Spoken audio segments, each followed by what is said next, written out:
이 시간 말씀의 제목은 여호수아의 고별설교, 여호수아의 고별설교, 이런 제목으로 말씀을 증거하겠습니다. 제가 보았더니 올해 1월 22일부터 여호수아 성경을 주일 이 시간에 여러분들과 함께 보았습니다. 이제 마지막 두 장, 여호수아 23장과 24장이 남았습니다. 오늘 보게 되는 23장은 말씀드린 대로 여호수아의 마지막 고별 설교를 여기 23장에 기록하고 있습니다. 먼저 본문 1절을 한번 같이 읽어보겠습니다.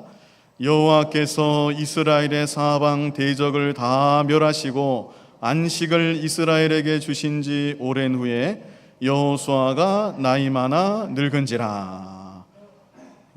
어느덧 세월이 갔습니다. 이 청년 여호수아였는데 이 청년 여호수아도 이제 나이가 많아서 늙게 되었다는 것이죠. 그래서 여호수아가 어떻게 했는가? 자, 2절을 같이 읽어보겠습니다.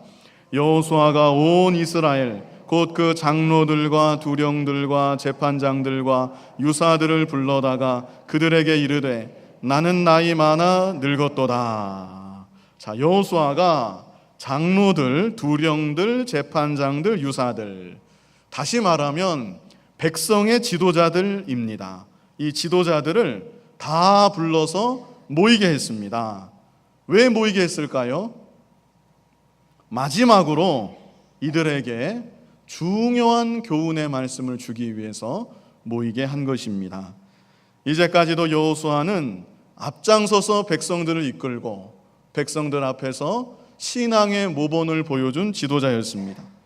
그뿐 아니라 매 순간마다 하나님의 뜻을 정확하게 전달해서 백성들이 하나님의 뜻을 잘 순종할 수 있도록 인도해 주었습니다.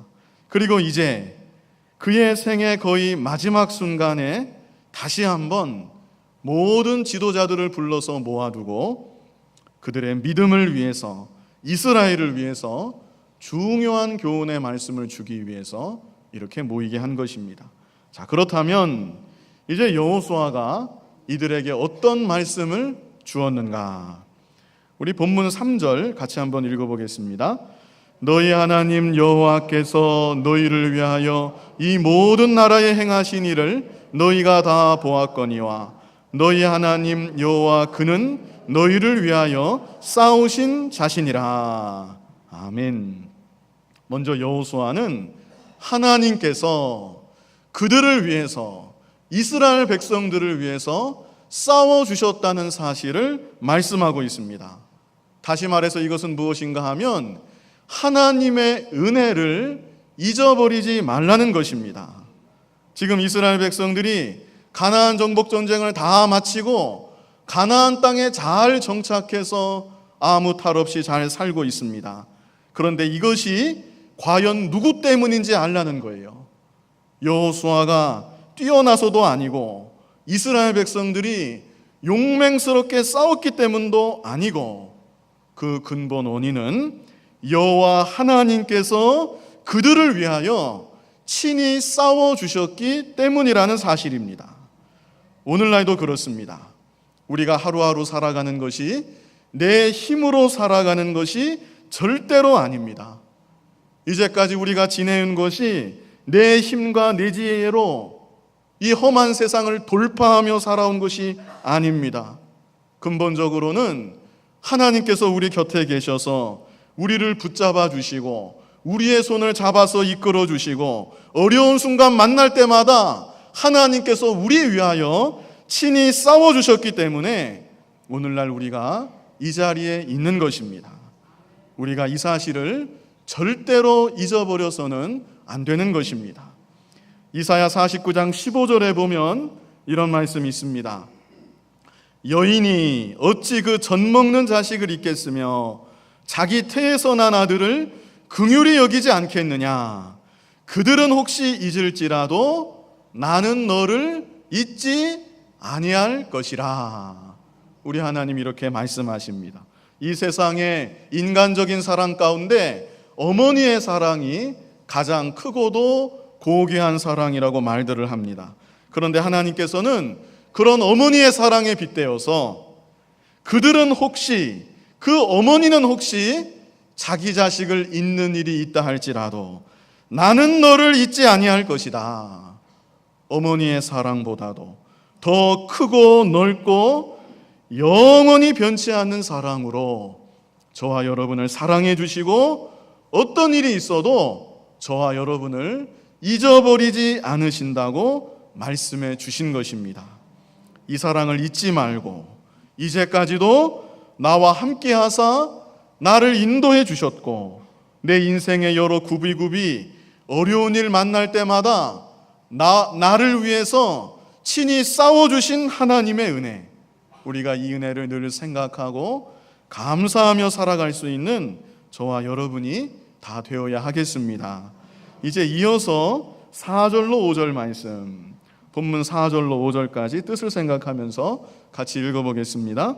보라, 내가 요단에서부터 해지는 편 대해까지의 남아있는 나라들과 이미 멸한 모든 나라를 내가 너희를 위하여 제비 뽑아 너희 지파에게 기업이 되게 하였느니라.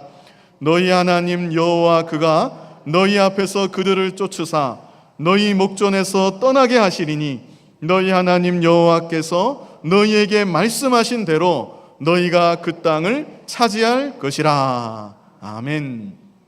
자, 이 말씀은 무슨 의미인가? 지금 가나안 땅에는 아직 쫓아내지 못한 원주민들이 살고 있습니다. 이들이 남아서 여전히 이스라엘 백성들에게는 위협적인 존재로 자리 잡고 있는 것입니다. 그런데 여호수아는 지금 이들에 대해서도 너희가 걱정할 거 없고 염려할 거 없다.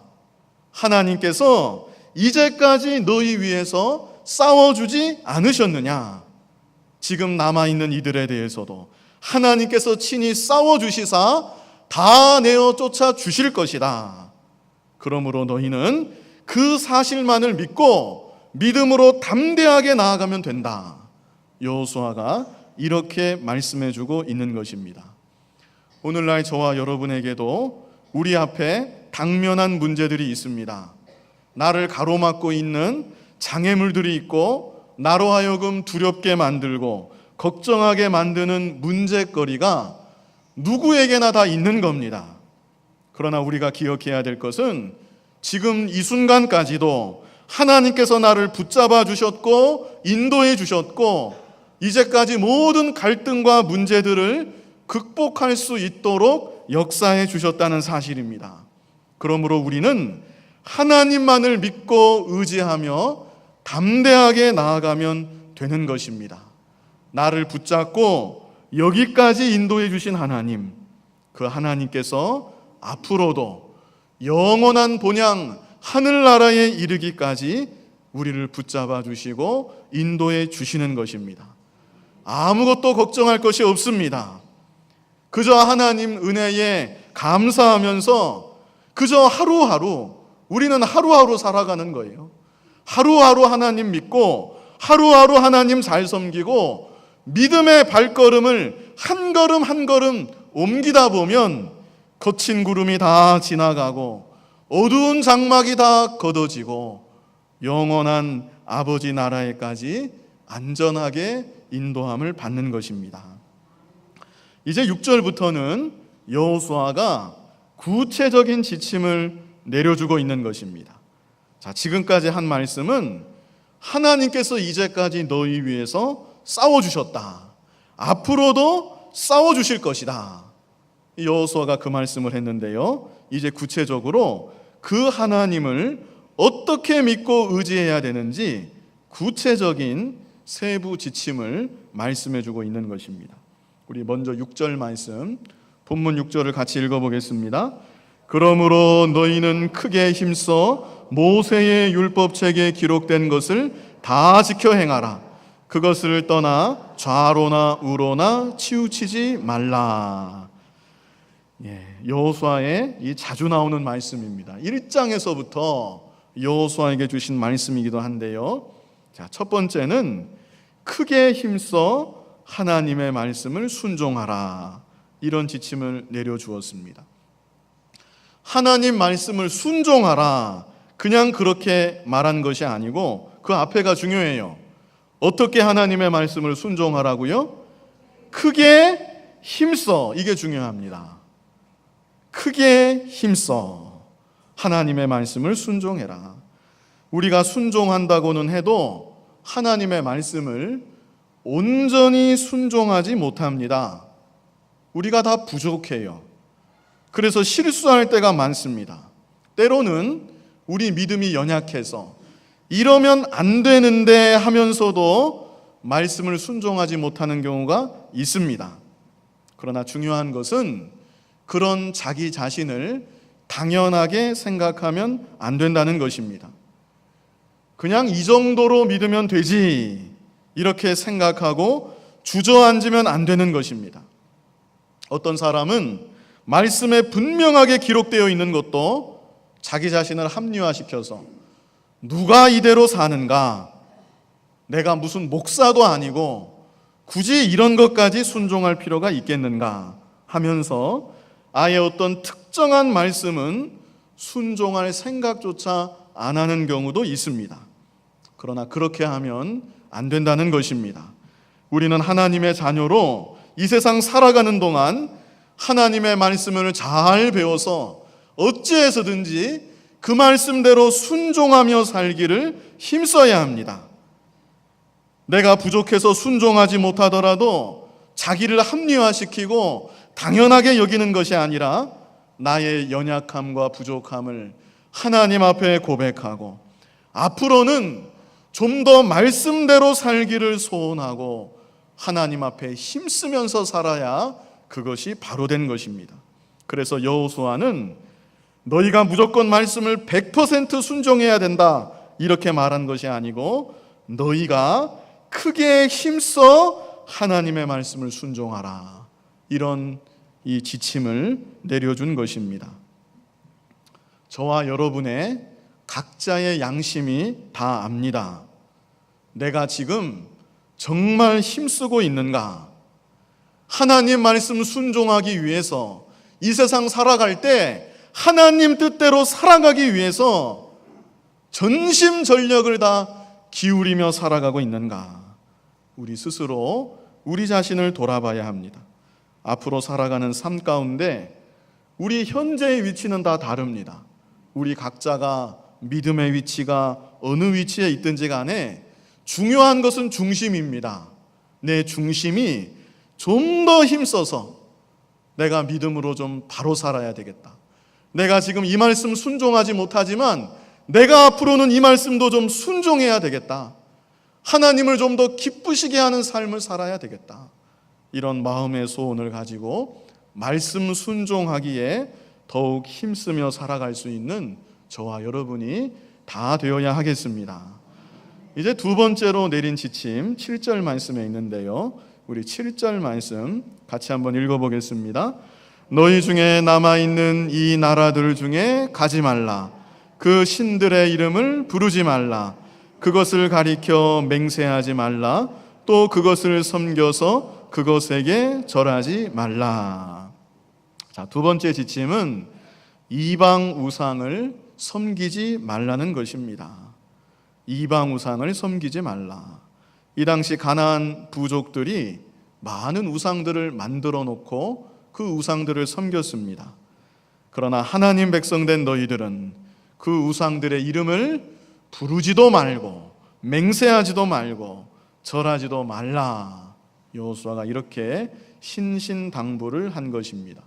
자, 이제 추석 명절이 시작되었죠.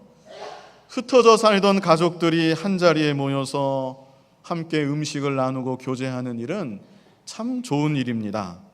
그러나 전통이라는 명목하에 죽은 조상에게 제사하는 것은 하나님께서 진노하시는 우상 숭배의 죄악이라는 사실을 우리가 잊어버리면 안 됩니다. 특별히 한국교회 초창기에 이 제사 문제가 참 어려웠습니다. 특별히 며느리들, 그 보통 여자분들이 먼저 예수님을 믿고 또 교회에 나온 경우가 많았는데 그 예수 믿는 며느리가 제사 지내는 것이 우상 숭배라는 것을 알고 난 뒤에 시댁에 가서 제사를 지내지 않는 거예요. 그러면 그 당시에 얼마나 핍박이 심했겠습니까? 그 흥선대원군 아시죠? 흥선대원군 때는 아예 그런 사람 있으면 잡아다가 목을 잘라서 죽였습니다.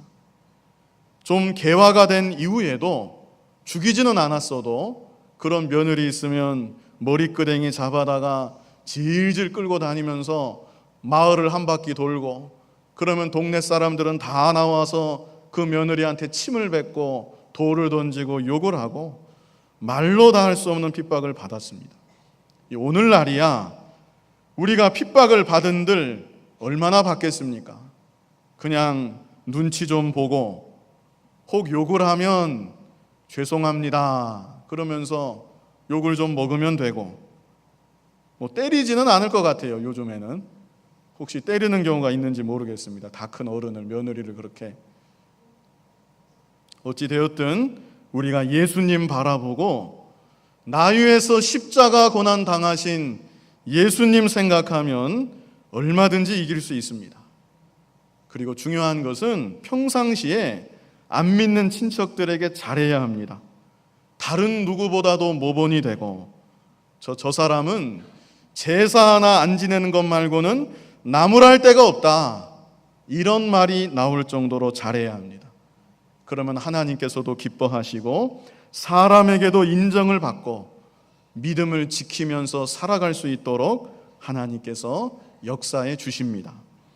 또 우리 믿는 자에게 중요한 것은 그런 우상 말고도 하나님 외에 다른 어떤 것을 더 사랑하거나 더 의지하면 안 된다는 것입니다.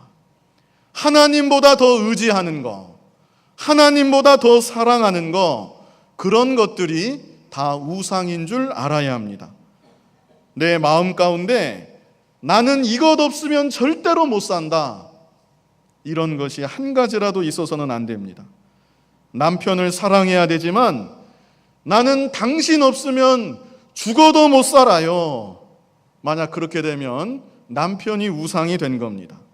자식을 사랑해야 되지만 난 내 자식 없으면 못 산다, 그것도 우상입니다. 우리는 물질이 되었든지 사람이 되었든지 이것 없으면 절대 못 산다, 그런 것이 하나라도 있으면 안 됩니다. 오직 하나님만 의지하고 하나님 계시면 저는 충분합니다. 하나님이 나와 함께 계시니 저는 그것으로 만족합니다. 그런 믿음으로 살아갈 수 있는 저와 여러분이 다 되어야 합니다. 이제 8절 말씀 같이 한번 읽어보겠습니다. 오직 너희 하나님 여호와를 친근히 하기를 오늘날까지 행한 것 같이 하라. 자, 세 번째 이 여호수아가 주신 말씀은 하나님을 친근히 하라, 이런 말씀을 주었습니다. 자, 이 말씀 어디서 들어보셨죠? 기억 안 나시나요? 르우벤 지파, 갓 지파, 므낫세 반 지파 돌려보내면서도 여호수아가 똑같은 말을 해주었어요. 여기서 친근히 하라는 것도 그때 했던 말하고 같은 의미입니다. 제가 친근히 하라가 무슨 뜻이라고 말씀드렸죠? 하나님께 어떻게 하라고요? 달라붙어 있으라, 그런 얘기입니다. 정확하게 직역하면 하나님께 착 달라붙으라는 말씀입니다. 앞에 두 번째에서는 우상 같은 거 만들지 말고 섬기지도 말라고 하셨는데, 그 다음 여기 세 번째에서는 그딴 거 없어도 하나님께만 달라붙어 있으면 된다는 겁니다. 저는 하나님 없으면 못 삽니다. 하나님 도와주지 않으시면 아무것도 할 수 없습니다. 하나님 저를 떠나지 말아 주시옵소서, 이런 중심으로 하나님께 온전히 달라붙어서 살라는 것입니다. 이어서 9절 말씀 한번 같이 읽어보겠습니다. 대저 여호와께서 강대한 나라들을 너희 앞에서 쫓아내셨으므로 오늘날까지 너희를 당한 자가 하나도 없었느니라. 자, 9절 제일 처음에 대저 그랬죠? 여기서 대저하는 것은 왜냐하면 이런 뜻입니다. 왜냐하면. 앞에는 8절에서 하나님께 달라붙어 있으라 그랬죠? 왜냐하면 하나님은 모든 강대한 나라를 내어 쫓으신 하나님이시기 때문이다. 이런 말씀입니다.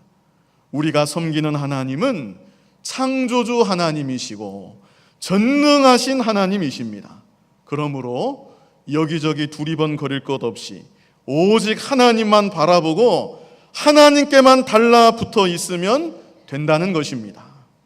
지금까지 세 가지 권면의 말씀을 주셨는데 이제 10절은 이 세 가지 권면의 말씀을 잘 듣고 순종할 때 그 결과에 대해서 말씀해 주신 것입니다.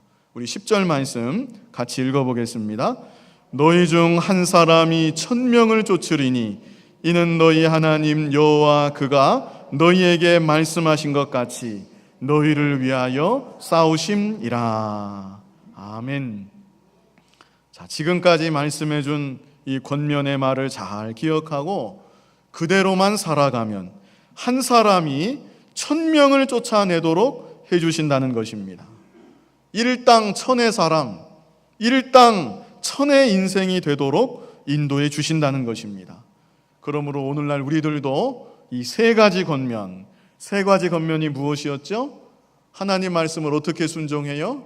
크게 힘써 순종하고 이방 우상을 섬기지 말고 하나님만을 친근히 하고 하나님께만 달라붙어서 살아가는 거예요. 오늘날 우리들도 이렇게만 살아가면 오늘날도 1000명을 쫓아내는 능력으로 하나님이 함께 하시고 도와주시고 인도해 주시는 것입니다.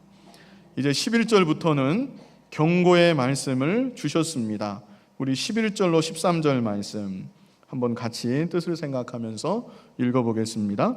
그러므로 스스로 조심하여 너희 하나님 여호와를 사랑하라. 너희가 만일 퇴보하여 너희 중에 빠져 남아있는 이 민족들을 친근히 하여 더불어 혼인하며 피차 왕래하면 정령이 알라.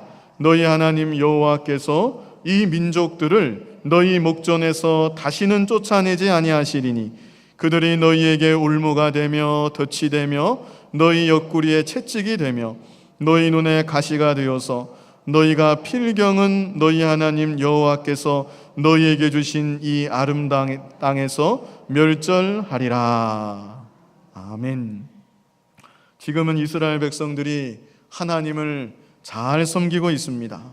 그러나 12절에 말씀한 대로 너희가 만일 퇴보하여 너희 중에 빠져남아있는 이 민족들을 친근히 하여 더불어 혼인하며 피차 왕래하면, 이것은 다른 말로 마음이 느슨해지는 것을 말해요.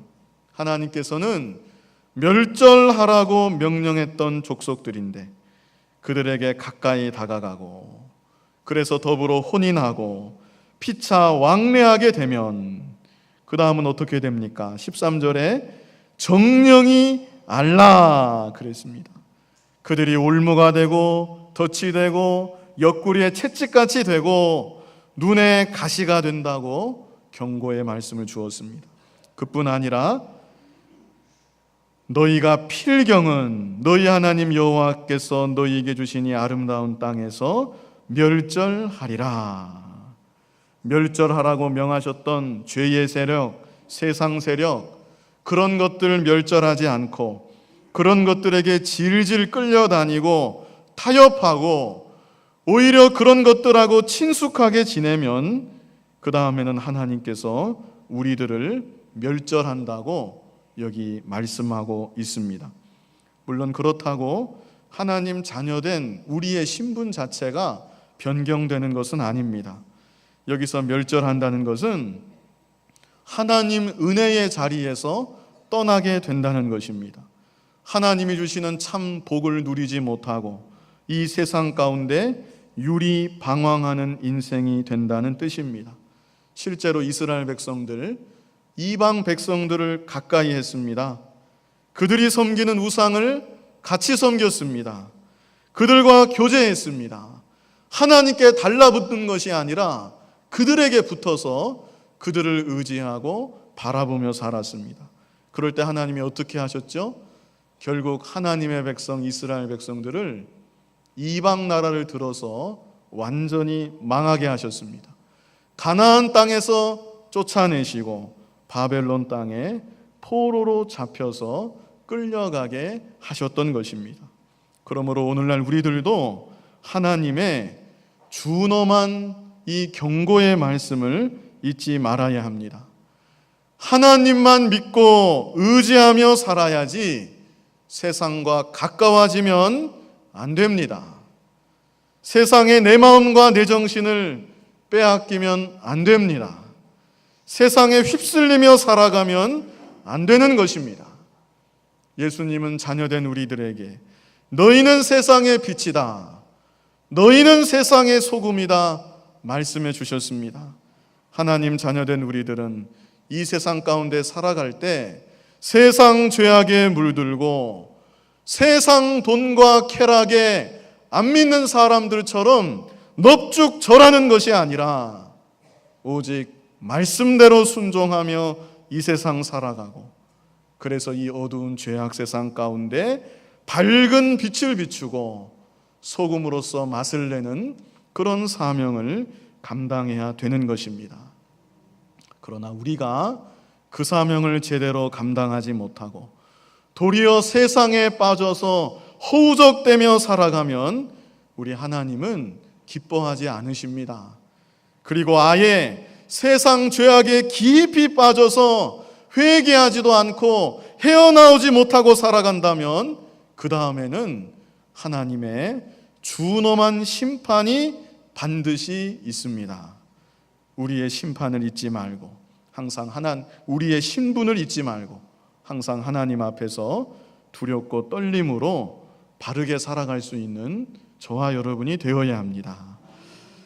여기 본문 14절 말씀에는요, 보라 나는 오늘날 온 세상이 가는 길로 가려니와, 이게 무슨 뜻이겠습니까? 여호수아가 세상 떠날 날이 얼마 남지 않았다는 것이죠.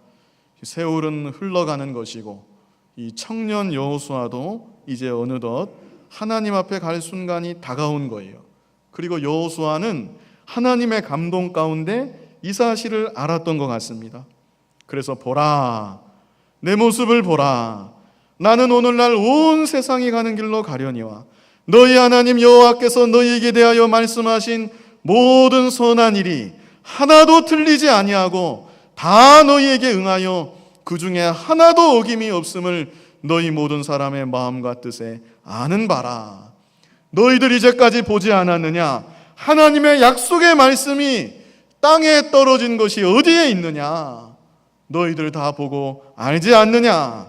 이렇게 말씀하는 거죠. 계속 말씀합니다. 너희 하나님 여호와께서 너희에게 말씀하신 모든 선한 일이 너희에게 임한 것 같이 여호와께서 모든 불길한 일도 너희에게 임하게 하사 너희 하나님 여호와께서 너희에게 주신 이 아름다운 땅에서 너희를 멸절하기까지 하실 것이라. 만일 너희가 너희 하나님 여호와께서 너희에게 명하신 언약을 범하고 가서 다른 신들을 섬겨 그에게 절하면 여호와의 진노가 너희에게 미치르니 너희에게 주신 아름다운 땅에서 너희가 속히 망하리라. 그래서 여호수아는 권면의 말씀, 약속의 말씀만 준 것이 아니라 경고의 말씀을 마지막에 주었습니다. 1절만 하고 끝난 것이 아니라 2절까지 다 한 거예요. 우리가 하나님 말씀 들을 때에 듣기 좋은 말만 골라 들으면 안 됩니다. 내가 듣기 좋은 말만 골라 듣는 것은 하나님을 믿는 사람이 아니고 자기를 믿는 사람이에요. 때로는 하나님 말씀이 정말 듣기 싫을 수가 있습니다. 때로는 듣기가 정말 거북할 수도 있습니다. 들으면 내 자신이 민망하고 난처해지는 말씀도 있습니다. 그러나 우리는 그런 말씀들을 더욱 들어야 합니다. 여호수아는 마지막 설교거든요. 이제 얼마 안 있으면 하늘나라 가는 거예요. 고별 설교하는 마당에 좋은 말만 해준 게 아닙니다. 제일 마지막 마무리는 너희가 만약 하나님 말씀 어기고 우상을 섬기고 그렇게 나아가면 하나님이 너희에게 진노해서 너희는 반드시 망할 것이다. 여호수아가 이렇게 말씀을 매듭 지어준 것입니다. 오늘날 우리에게도 주신 준엄한 경고로 받아들여서 우리는 어떤 일이 있어도 하나님 떠나지 말고 이 세상 살아가는 동안 하나님을 잘 믿고 섬겨야 됩니다.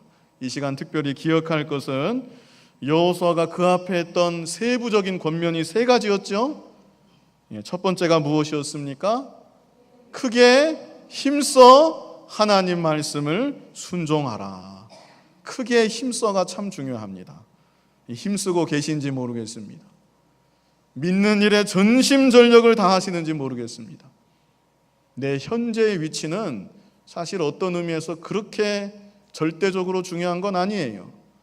믿음이 100이라면 내가 10에 있든지 20에 있든지 90에 있든지 중요한 것은 내가 지금 현재의 위치에서 크게 힘쓰고 있는가, 전심전력을 다하고 있는가. 사도 바울은 마지막 순간까지 내가 아직 얻은 줄로 여기지 아니한다. 내가 표대를 향해서 계속해서 쫓아간다 말씀했거든요. 우리도 크게 힘써서 하나님 말씀 순종하기에 더욱 전심전력을 다해야 합니다. 두 번째는 뭐였죠? 이방 우상을 섬기지 말라. 우상을 절대로 섬기면 안 됩니다. 하나님이 진노하시는 죄악이고 우리는 마음의 우상을 또 다 버려야 돼요. 마지막 세 번째, 누구를 친근히 하라? 하나님을 친근히 하라. 다른 말로 하면 하나님께 달라붙으라는 겁니다. 하나님 없으면 못 사는 줄 알고 하나님께만 달라붙어 살면 하나님께서 한 사람이 1000사람을 이기게 해준다, 이렇게 약속해 주셨어요. 이런 귀한 은혜가 저와 여러분에게 있기를 간절히 바랍니다. 거룩하신 아버지 하나님, 우리를 예수님의 보혈로 구속해서 하나님 자녀가 되게 하시니 참으로 감사합니다. 크게 힘써 하나님 말씀 순종하라 우리에게 명하신 주님, 이 세상 살아가는 동안 믿는 일에 좀 더 전심전력을 기울일 수 있는 우리 모두가 되게 하여 주시옵소서. 이 세상의 모든 이방 우상들을 다 버리게 하여 주시고 오직 하나님께만 달라붙어서 하나님 없으면 죽는 줄 알고 늘 하나님만 믿고 의지하며 살아가는 우리 모두가 되게 하여 주시옵소서. 앞으로 장차 망할 이 세상에 마음 두지 아니하고 내 마음이 휩쓸리지 아니하고 이 죄악 세상 가운데 하나님의 빛을 비추며 소금으로서 맛을 내며 살아갈 수 있는 우리 모두가 되게 하여 주시옵소서. 특별히 추석 명절 당에서 우리의 믿음이 떨어지지 않게 하여 주시고 어느 자리에 있든지 하나님을 생각하게 하시고 하나님의 영광을 드러낼 수 있는 우리 모두가 되게 하여 주시옵소서. 예수님 이름으로 기도하옵나이다. 아멘.